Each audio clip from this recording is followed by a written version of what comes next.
మీద వచ్చే డబ్బులు తీసుకెళ్ళినేమో నాయకులు తినేస్తున్నారు. ఇసుక మైనింగ్ ఇట్లాంటివన్నీ నాయకులు తినేస్తున్నారు. కానీ ఒకటి సార్, ఇక్కడ నిజంగా సంక్షేమం మీరు అన్నట్టు ఇంతకు ముందు కంటే అద్భుతంగా ఆంధ్రప్రదేశ్ ఇచ్చేస్తుందని చెప్పడానికి ఏం లేదు సార్. ఎందుకంటే ఒకప్పుడు ఫ్రీ బస్ అంటే కర్ణాటక తెలంగాణ అని పెద్ద గొప్పగా చెప్పుకున్నాం.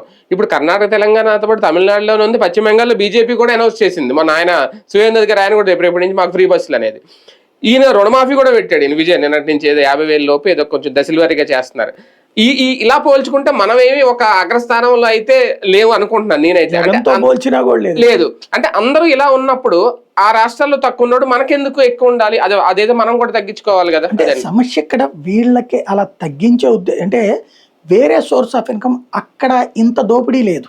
అది అవును, అక్కడ తింటారు 10 రూపాయలు తిని 90 రూపాయలు ప్రభుత్వానికి ఇస్తున్నారు, లేదా 50 తిని 50 ఇస్తున్నారు.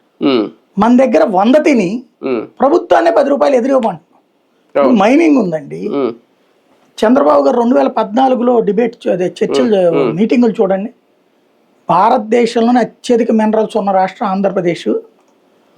ఆ మైనింగ్ సంపాదనతో మనం హైదరాబాద్ లాంటి మహానగరాలు 10 కట్టచ్చు అన్నాడు. ఇవాళ మైనింగ్ తవ్వుతున్నారా లేదా? డబ్బులు ఏమైనా ప్రభుత్వానికి వస్తున్నాయా? నాయకులు తింటున్నారు. ఇసుక జగన్ టైంలో ఏడాదికి 700 కోట్లు వచ్చింది.